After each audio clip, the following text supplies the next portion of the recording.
आज के इस इतनी जगमगाती और कनेक्टेड दुनिया को देखकर ना अक्सर ऐसा लगता है कि समुंदर से लेकर पहाड़ों तक हर कोना हमारे मैप पर दर्ज है। हाँ बिल्कुल। आज तो हर चीज हमारी उंगलियों पर है। सही कहा। आज हमारे फोन में जीपीएस है, सैटेलाइट इमेजरी है। ऐसा महसूस होता है कि पृथ्वी पर अब कोई ऐसा रहस्य बचा ही नहीं है जिसे हम अपनी स्क्रीन पर जूम इन करके ना देख सकें। ये एक बहुत ही आम धारणा बन गई है आजकल। लोगों को लगता है कि तकनीक ने दुनिया की हर सीमा को खत्म कर दिया है और हर जगह हमारी पहुंच है। लेकिन इसी मैप पर ना अंडमान सागर के बीचों बीच एक ऐसा, क्या कहेंगे से, एक ब्लाइंड स्पॉट भी मौजूद है। एक ऐसा ब्लाइंड स्पॉट जो इस अति आधुनिक दुनिया के हर नियम को चुनौती देता है। बिल्कुल, एक ऐसा छोटा सा द्वीप जहां अगर आज कोई बाहरी इंसान कदम रखे तो उसका स्वागत किसी हेलो या नमस्ते से नहीं होता, बल्कि हवा को चीरते हुए तीरों की बारिश से होता है। एकदम सही। और आज की हमारी ये जो डीप डाइव है, हमारी ये गहन चर्चा इसी रहस्यमयी जगह और वहां रहने वाली सेंटिनली जनजाति के इर्द गिर्द घूमेगी। हाँ, और इस चर्चा के लिए हमारे पास कई सारे ठोस स्रोत हैं। हाँ, हमारे पास नासा के सैटेलाइट डेटा से लेकर सर्वाइवल इंटरनेशनल की रिपोर्ट्स हैं, कुछ सरकारी दस्तावेज हैं और हालिया न्यूज आर्टिकल्स का एक पूरा का पूरा स्टैक है। बिल्कुल। और इस चर्चा का हमारा जो मुख्य मिशन है वो ये समझना है कि आखिर ये जनजाति बाहरी दुनिया से इतना हिंसक बचाव क्यों करती है। हाँ, और जब ये हमारी आधुनिक दुनिया उनके इस एकांत में जबरन दखल देने की कोशिश करती है ना, तो उसके पीछे का विज्ञान और परिणाम कितने भयानक हो सकते हैं, चलिए इसे थोड़ा खोलकर समझते हैं। तो इस पूरी कहानी को गहराई से समझने के लिए हमें सबसे पहले उस जगह की भौगोलिक स्थिति को समझना होगा। वो क्यों? क्योंकि नॉर्थ सेंटिनल आइलैंड सिर्फ एक जमीन का टुकड़ा भर नहीं है, ये अपने आप में एक अभेद्य प्राकृतिक किला है जिसे प्रकृति ने खुद बनाया है। बिल्कुल, और ये किला ना हाल ही में और भी ज्यादा मजबूत हुआ है। मैंने वो नासा का डेटा देखा था। अच्छा, वो अर्थ ऑब्जर्विंग वन सैटेलाइट वाला? हाँ, वही। नासा के अर्थ ऑब्जर्विंग वन सैटेलाइट का 2009 का डेटा देखने पर एक बहुत ही दिलचस्प बात सामने आती है। 2004 में जो भयंकर सुनामी और सुमात्रा भूकंप आया था ना, उसने इस द्वीप की पूरी शक्ल ही बदल कर रख दी। वो भूकंप सच में विनाशकारी था। उसकी ताकत का अंदाजा इसी बात से लगाया जा सकता है कि उसने धरती के टेक्टोनिक प्लेट्स को इस तरह से खिसकाया कि नॉर्थ सेंटिनल आइलैंड के आसपास का पूरा समंदर का तल ही ऊपर की तरफ उठ गया। अरे बाप रे! मतलब जो प्रवाल भित्तियां या जिन्हें हम कोरल रीफ्स कहते हैं, जो पहले पानी के नीचे हुआ करती थीं, वो अचानक सतह से 1 या 2 मीटर ऊपर आ गई। ठीक ऐसा ही हुआ। सोचिए, वो कोरल रीफ्स जो पानी के नीचे एक पूरा जीवंत इकोसिस्टम थे, पानी से बाहर आने के बाद वो सूख गई। और फिर कैल्सिफाई हो गई होंगी। बिल्कुल, कैल्सिफाई होकर एक बहुत ही कठोर और नुकीली चट्टान में बदल गई। मतलब प्रकृति ने मानो रातों रात इस द्वीप के चारों ओर कंक्रीट जैसी एक प्राकृतिक दीवारी खड़ी कर दी हो। तो इसका मतलब अब वहां पहुंचना और भी मुश्किल हो गया है। हाँ, अब किसी भी आधुनिक मोटरबोट या जहाज के लिए उस नुकीले घेरे को पार करके सुरक्षित किनारे तक पहुंचना लगभग नामुमकिन है। ये तो प्रकृति का अपना एक क्वारंटाइन सिस्टम लगता है, जैसे उसने खुद उस जगह को सील कर दिया हो। सही कहा, एक प्राकृतिक टाइम कैप्सूल की तरह। और इसी अभेद्य सुरक्षा घेरे के अंदर ये जनजाति पिछले 30,000 से 60,000 वर्षों से रह रही हैं। 60,000 साल? हाँ, ये आंकड़े सच में चौंकाने वाले हैं। ये लोग अफ्रीका से निकले उन पहले इंसानों के सीधे वंशज माने जाते हैं। और इनकी आबादी के बारे में क्या जानकारी है? आबादी का अनुमान लगाना बहुत मुश्किल है क्योंकि हम करीब नहीं जा सकते, लेकिन 2011 की जनगणना के हिसाब से दूर से देखने पर केवल 15 लोग दिखे थे। तो अनुमान है कि इनकी कुल आबादी 15 से 150 के बीच ही होगी। बस 15 से 150? और अगर वो 60,000 साल से पूरी तरह दुनिया से कटे हुए हैं, तो एक बड़ा सवाल मेरे दिमाग में ये आता है कि उनके तीरों में वो लोहे के नुकीले सिरे कहाँ से आए? ये बहुत ही लाजमी सवाल है। मतलब क्या वो द्वीप के अंदर खुद कोई माइनिंग या खनन का काम करते हैं? यही तो यहाँ सबसे दिलचस्प बात है। वो माइनिंग नहीं करते, वो असल में स्कैवेंजिंग करते हैं। स्कैवेंजिंग मतलब कबाड़ से चीजें ढूंढना? हाँ, एक तरह से। हम अक्सर उन्हें पाषाण युग या प्री नियोलिथिक मानकर ये सोच लेते हैं कि वे आदि मानव हैं जिन्हें कुछ नहीं आता। लोग तो यही सोचते हैं। लेकिन उनका भी अपना एक अलग समानांतर इवोल्यूशन हुआ है। 1981 में क्या हुआ था कि प्रिमरोज नाम का एक बहुत बड़ा मालवाहक जहाज उनके आइलैंड के पास उसी कोरल रीफ में फंस गया था। ओहो हाँ, मुझे याद आ रहा है। उस चालक दल को कई दिनों तक हेलीकॉप्टर से रेस्क्यू करने का इंतजार करना पड़ा था ना? बिल्कुल। और उस दौरान किनारे से वो आदिवासी उन पे लगातार तीर तान कर खड़े थे। वो लोग बहुत डरे हुए थे। मैं सोच सकती हूँ वो कितना डरावना मंजर रहा होगा। और फिर जब फाइनली चालक दल को वहां से बचा लिया गया और वो चले गए, तो सेंटिनली लोगों ने उस जहाज के मलबे से लोहा निकालना शुरू कर दिया। अरे वाह, मतलब उन्होंने उस मौके का फायदा उठाया। हाँ, उन्होंने बिना किसी आधुनिक भट्टी या स्मेल्टिंग तकनीक के उस ठंडे लोहे को पत्थरों से पीट-पीट कर अपने तीरों और चाकुओं के लिए धारदार हथियार बना लिए। क्या बात कर रहे हैं, बिना गर्म किए? हाँ, इसे विज्ञान की भाषा में कोल्ड फोर्जिंग कहते हैं। मतलब जिसे हम पाषाण युग मान रहे हैं, वो असल में बहुत ही रिसोर्सफुल है। वो पीछे नहीं छूटे हैं, वे बस एक अलग रास्ते पर चले गए हैं। बिल्कुल। वो न केवल प्रकृति के साथ तालमेल बिठाकर रहते हैं, बल्कि बाहरी दुनिया की फेंकी गई चीजों को, जैसे इस धातु को, अपने फायदे के लिए इस्तेमाल भी करते हैं। बाहरी दुनिया की फेंकी गई चीजों को अपने पर्यावरण के हिसाब से ढाल लेना सच में बहुत ही कमाल की बात है। यह उनकी अडैप्टेबिलिटी, यानी परिस्थितियों के अनुसार खुद को ढालने की जबरदस्त क्षमता को दिखाता है।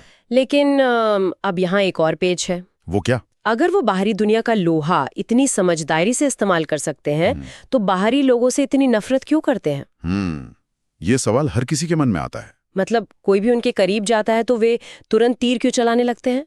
वो आकारण ही इतने आक्रामक तो नहीं हो सकते ना? आप बिल्कुल सही सोच रही हैं। कोई भी सभ्यता बिना किसी ठोस वजह के रातों रात इतनी हिंसक या बचाव वाली नहीं बनती। तो वजह क्या है? उनके इस व्यवहार का सीधा तार 19वीं सदी के एक बहुत ही काले इतिहास से जुड़ा है। ब्रिटिश औपनिवेशिक काल में बाहरी दुनिया से उनका जो पहला बड़ा संपर्क हुआ था ना, वो उनके लिए बहुत विनाशकारी था। ओह, आप 1879 की उस घटना की बात कर रहे हैं? हाँ, वही घटना, जब मॉरिस पोर्टमैन नाम के एक ब्रिटिश अधिकारी ने एक बहुत ही क्रूर हरकत की थी। वो कहानी तो सच में रोंगटे खड़े कर देती है। उसने अपने तथाकथित सभ्यता के मिशन के नाम पर अपने सैनिकों के साथ उस द्वीप पर घुसपैठ की थी। बिल्कुल। और सिर्फ घुसपैठ ही नहीं, उसने एक बुजुर्ग सेंटिनली जोड़े और कुछ बच्चों का अपहरण कर लिया। हे भगवान! और उन्हें अपने साथ पोर्ट ब्लेयर ले गया। हाँ। अब जरा सोचिए, जो लोग हजारों सालों से एक ही पर्यावरण में, एक ही हवा में सांस ले रहे हों, उन्हें अचानक जबरदस्ती एक नई दुनिया में ले जाना उनके शरीर के लिए कैसा रहा होगा? वो तो उनके लिए किसी एलियन दुनिया में जाने जैसा ही था, और उसका परिणाम वही हुआ जिसका डर था। बिल्कुल।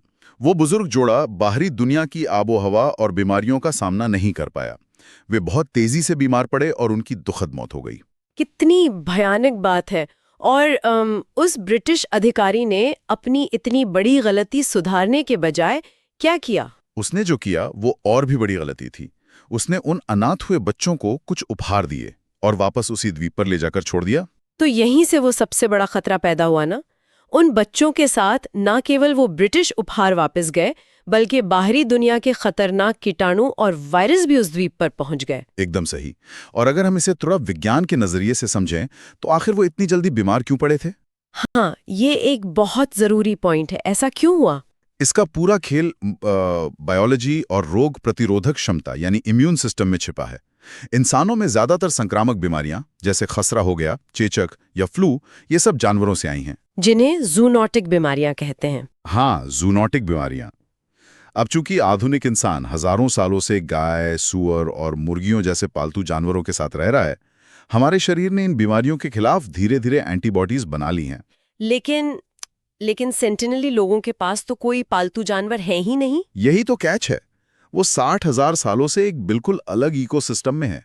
उनका इम्यून सिस्टम उनके जंगल के हिसाब से एकदम परफेक्ट है। पर बाहर की दुनिया के लिए नहीं। बिल्कुल नहीं। बाहरी दुनिया के वायरस के लिए वो पूरी तरह से अंधे हैं। उनके शरीर में हमारे आम सर्दी जुकाम के वायरस को पहचानने तक की क्षमता नहीं है। लड़ना तो दूर की बात है। तो अगर हम उसी दौर में अंडमान की अन्य जनजातियों का हाल देखें, जैसे ग्रेट अंडमानीज या ओंजे जनजाति, तो ब्रिटिश संपर्क के कारण उनमें सिफिलिस और खसरा जैसी महामारियां फैल गई थीं। हाँ, और उसका नतीजा क्या हुआ?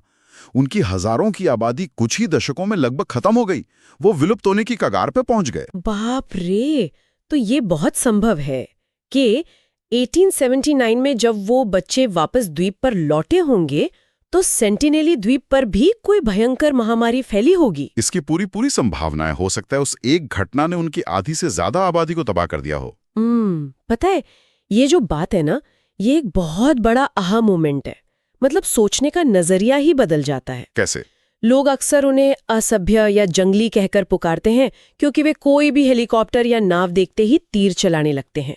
लेकिन इस इतिहास और इस बायोलॉजी को देखकर तो लगता है कि ये कोई अंधी आक्रामकता है ही नहीं। बिल्कुल नहीं है। ये तो असल में उनकी बहुत ही स्ट्रिक्ट और लॉजिकल पब्लिक हेल्थ पॉलिसी है। बिल्कुल। मतलब सार्वजनिक स्वास्थ्य नीति। ये बहुत ही सटीक नजरिया है आपका। वे खुद को बीमारियों से बचाने के लिए तीर चलाते हैं। हाँ, उन्होंने अपनी पिछली पीढ़ियों से उस दर्दनाक इतिहास से ये सीख लिया है कि बाहर से आने वाला कोई भी इंसान उनके लिए सिर्फ और सिर्फ एक अदृश्य मौत लेकर आता है। एकदम सही कहा। उनका चलाया हुआ हर एक तीर असल में कोई हमला नहीं है, बल्कि उनके अस्तित्व को बचाने की एक ढाल है। ढाल है। क्योंकि हमारी एक साधारण सी छींक भी उस पूरी जनजाति का नामो निशान हमेशा के लिए मिटा सकती है। सच में यार, ये सोचना ही अजीब लगता है कि हमारी एक आम सी छींक, जिसके लिए हम शायद जेब से एक रुमाल भी ना निकालें, उनके लिए एक जैविक हथियार बन सकती है। यही हकीकत है। लेकिन इन सब के बीच ना, जब हम इतिहास के पन्ने पलटते हैं तो एक ऐसा दुर्लभ पल भी मिलता है जो इस खूनी संघर्ष से बिल्कुल एकदम अलग था। आप उसे एक इकलौते शांतिपूर्ण संपर्क की बात कर रही हैं? हाँ, एक ऐसा दिन जब बाहरी दुनिया का संपर्क बिना किसी खून खराबे के हुआ था। 4 जनवरी 1991 की वो ऐतिहासिक घटना। वो सच में एंथ्रोपोलॉजी के इतिहास में एक मील का पत्थर है। बिल्कुल। डॉक्टर मधुमाला चट्टोपाध्याय नाम की एक युवा एंथ्रोपोलॉजिस्ट के नेतृत्व में 13 लोगों की एक टीम नॉर्थ सेंटिनल द्वीप के पास पहुंची थी। और उससे पहले जो भी वहां गया था वो या तो हथियारों के साथ गया था या अपने खोखले गुरूर के साथ। हाँ, लेकिन इस टीम ने ना एक बिल्कुल ही अलग तरीका अपनाया। उन्होंने अपनी नाव को किनारे से एक सुरक्षित दूरी पर खड़ा रखा और पानी में बस नारियल छोड़ने शुरू कर दिए। और इसके पीछे भी एक बहुत बड़ा विज्ञान और समझ थी। नारियल उस द्वीप पर प्राकृतिक रूप से नहीं उगते हैं। अच्छा। मुझे लगा समुद्र किनारा है तो नारियल तो होंगे ही। नहीं, वहाँ नारियल के पेड़ नहीं है, लेकिन कभी कभार समुद्र की लहरों के साथ बहकर कुछ नारियल किनारे पर आ जाते हैं। तो उन्हें पता था कि ये क्या चीज है। बिल्कुल। सेंटिनली लोगों को पता था कि उस कठोर खोल के अंदर मीठा पानी और बहुत सारा पोषण होता है, इसलिए उनके लिए नारियल एक बहुत ही कीमती और दुर्लभ चीज थी। और शायद इसीलिए उस दिन पहली बार ऐसा चमत्कार हुआ कि सेंटिनली लोगों ने अपने हथियार किनारे पर रख दिए और वो बेझिझक पानी में उतर आए। हाँ, और डॉक्टर मधुमाला के संस्मरणों में लिखा है कि वे आदिवासी नारियली जाबा जाबा चिल्ला रहे थे। नारियली जाबा जाबा, इसका क्या मतलब है? उनकी भाषा में इसका मतलब था और नारियल दो। वो एक बहुत ही नाजुक और खूबसूरत पल था जब बाहरी टीम ने भी अपने हाथ से उन्हें नारियल देने शुरू किए। लेकिन मैंने पढ़ा है कि वो तनाव पूरी तरह खत्म नहीं हुआ था। उस रिपोर्ट में एक बहुत ही दिलचस्प लेकिन डरावने क्षण का जिक्र है। हाँ, वो लड़के वाला वाकया। हाँ, जब टीम नाव में ही थी तभी किनारे से एक युवा सेंटिनली लड़के ने अचानक अपने धनुष पर तीर चढ़ाया और सीधा टीम के ऊपर तान दिया। वो पल ऐसा था कि लगा कि अब बस सब कुछ खत्म हो जाएगा, कोई भी गलत हरकत और तीर चल जाता। लेकिन तभी पीछे खड़ी एक महिला ने, जो शायद उसकी माँ या कोई रिश्तेदार रही होगी, उसने उस लड़के को धक्का दिया और वो तीर उसके हाथ से छूटकर पानी में गिर गया। ये जो छोटी सी घटना है ना, ये साबित करती है कि उनका समाज कोई अंधी या बेकाबू भीड़ नहीं है। उनमें भी समझदारी है। बिल्कुल, उनमें एक सामाजिक पदानुक्रम है, एक समझ है। उस महिला का वो धक्का ये दिखाता है कि वे इंसानी इरादों को पढ़ सकते हैं। मतलब उन्हें उस पल ये महसूस हो गया था कि ये जो टीम आई है ये उन्हें नुकसान पहुंचाने नहीं आई है। बिल्कुल, और इसका असर ये हुआ कि अगले ही महीने फरवरी 1991 में जब वो टीम दोबारा वहां गए तो सेंटिनली लोग पूरी तरह से निहत्थे आए। अरे वाह! कोई हथियार नहीं। वे शांति से नावों पे चढ़ गए और खुद अपने हाथों से टीम से नारियल लेने लगे। तो इसका सीधा सा मतलब क्या है? जब आप उन पर अपनी सभ्यता थोपने नहीं गए, जब आप बंदूकें लेकर उन पर राज करने नहीं गए, बल्कि एकदम बराबरी के दर्जे से बात की, तो उन्होंने गोलियों और तीरों के बजाय नारियल को चुना। ये पूरे मानव विज्ञान के लिए बहुत बड़ी जीत थी। लेकिन क्या? इसके बावजूद भारत सरकार ने 1994 में ऐसे सभी शांतिपूर्ण संपर्कों पर हमेशा के लिए रोक लगा दी। यार, यही बात मुझे खटकती है। जब दोस्ती हो ही गई थी, सब कुछ इतने अच्छे से शांति से चल रहा था, तो सरकार ने इसे रोक क्यों दिया? मैं बड़े परिदृश्य से जोड़कर समझाता हूँ। क्योंकि जैसा हमने पहले बात की ना, विज्ञान और वायरस हमारे अच्छे इरादों की परवाह नहीं करते। मतलब बीमारी का खतरा अभी भी था। बहुत बड़ा खतरा था। डॉक्टर मधुमाला की टीम भले ही प्यार से नारियल बांट रही थी, लेकिन उनके कपड़ों पर, उनके शरीर पर या उनकी सांसों में अनजाने में कोई ऐसा राइनो वायरस या फ्लू का स्ट्रेन हो सकता था जो कुछ ही हफ्तों में उस पूरी सेंटिनली सभ्यता को हमेशा के लिए खत्म कर देता। ओह, ये तो मैंने सोचा ही नहीं। एंथ्रोपोलॉजिस्ट और सरकार को समय रहते ये बात समझ आ गई कि इन लोगों को सभ्य बनाने या उनसे दोस्ती करने की हमारी ये जो जिद है ना, यही उनकी जान ले सकती है। मतलब उन्हें उनके हाल पर छोड़ देना ही असल में उनकी सबसे बड़ी मदद थी। बिल्कुल। इसे hands of eyes on policy कहते हैं। बस दूर से निगरानी रखो, दखल मत दो। सरकार ने तो चलो अपनी सीमा समझ ली और वो पीछे हट गई, लेकिन अफसोस आज के इस इंटरनेट और सोशल मीडिया की सनक वाले दौर में ना, कुछ व्यक्तियों के अंदर वहां घुसपैठ करने का जो कीड़ा है वो अभी भी खत्म नहीं हुआ है। और यहीं से आधुनिक युग की घुसपैठ शुरू होती है, जो आज उस द्वीप के लिए अब तक का सबसे बड़ा खतरा बन गई है। 2018 की वो घटना तो कोई भूल ही नहीं सकता। हाँ, वो जॉन एलन चाओ नाम का अमेरिकी ईसाई मिशनरी।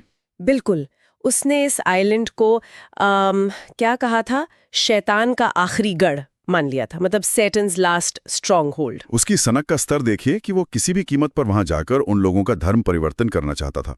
उसने बाकायदा एक बूट कैंप में जाकर ट्रेनिंग ली थी, जहां उसे नकली तीरों से बचने की प्रैक्टिस करवाई जाती थी। ये तो पागलपन है। उसने स्थानीय मछुआरों को पैसे देकर अवैध रूप से द्वीप पर पहुंचने की कोशिश भी की थी ना। हाँ, और पहली बार जब वो उनके करीब गया तो एक सेंटिनेली लड़के ने उस पर तीर चलाया, जो सीधा जाकर उसकी छाती पे रखी वाटरप्रूफ बाइबल पर लगा। वो तो एक बहुत ही साफ और स्पष्ट अंतिम चेतावनी थी कि भाई वापस चले जाओ। लेकिन वो नहीं माना।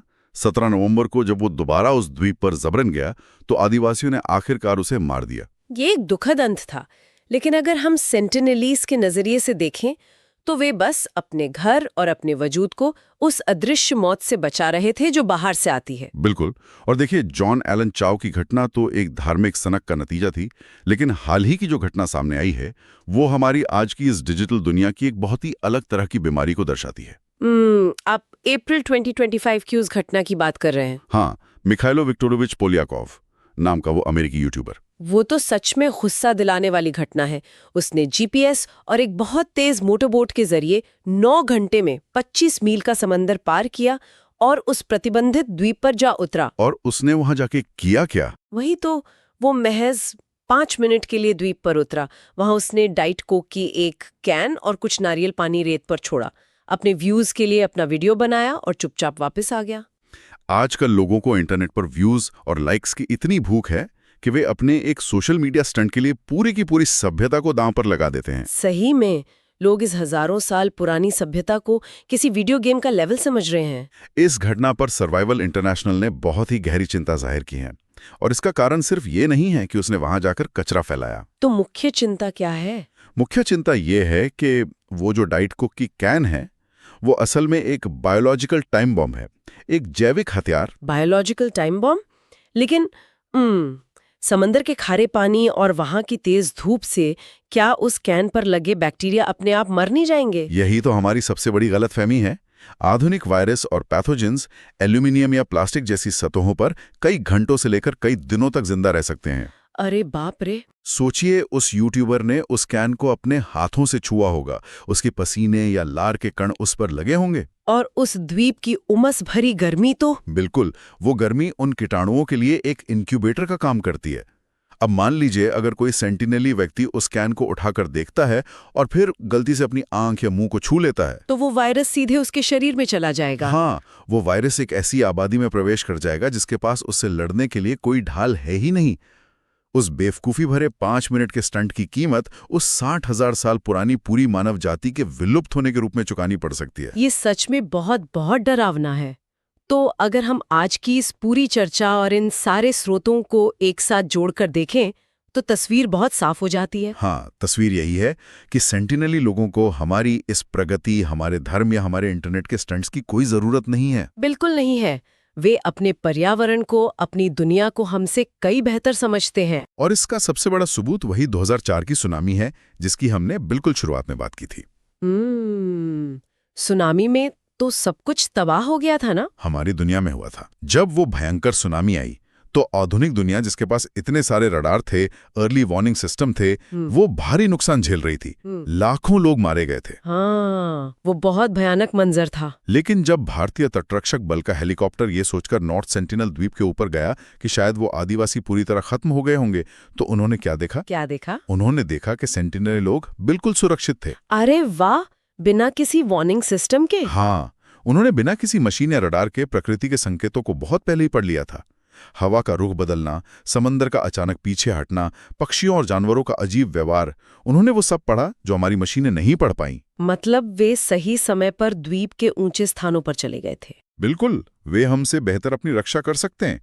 उन्हें हमारे किसी उद्धार की या हमें उन्हें सभ्य बनाने की कोई जरूरत नहीं है। वे अपने आप में पूरी तरह से पूर्ण हैं। एकदम सही। तो इस डीप डाइव के अंत में इन सारे तथ्यों और घटनाओं को खंगालने के बाद मेरे जहन में एक बहुत ही गहरा सवाल आता है। क्या सवाल है? हम इंसान ना हमेशा आसमान की तरफ देखते हैं। हम अरबों डॉलर खर्च करके एलियंस या किसी दूसरी दुनिया के जीवों की तलाश कर रहे हैं।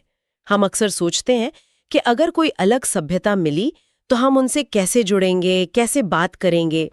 ये हमारी फितरत है। लेकिन जब हमारी ही धरती पर इसी अंडमान सागर के बीचों बीच एक ऐसी सभ्यता मौजूद है जो हमसे बिल्कुल अलग है, तो हम उनका सम्मान करने के बजाय हर बार उन पर हावी होने की, अपनी ये आधुनिक दुनिया उन पर थोपने की कोशिश क्यों करते हैं? शायद इसलिए क्योंकि हम अपने अहंकार में ये स्वीकार ही नहीं कर पाते कि कोई इंसान हमारी इस आधुनिक दुनिया और गैजेट्स के बिना भी खुश रह सकता है। बिल्कुल सही कहा। शायद हमें ये सोचना चाहिए कि सेंटिनली लोगों के लिए असली एलियन आसमान से उड़कर नहीं आते। हाँ, उनके लिए तो बाहरी दुनिया से आने वाले वो जहाज, वो हेलीकॉप्टर ही उड़ने वाली तश्तरियां हैं। और हम लोग असली एलियन हम ही है। तो इस अति आधुनिक युग में जहां हर रहस्य को कैमरे में कैद करने की होड़ मची है, शायद मानवता का सबसे बड़ा काम कोई नई खोज करना नहीं है। तो फिर क्या है? शायद हमारा सबसे बड़ा काम यही है कि हम अपनी इस जिज्ञासा पर थोड़ी लगाम लगाएं और कुछ रहस्यों को हमेशा के लिए बस रहस्य ही रहने दें। बहुत ही गहरी बात कही आपने। शुक्रिया। तो इसी विचार के साथ आज की हमारी ये चर्चा यहीं समाप्त होती है। मिलते हैं अगली डीप डाइव में।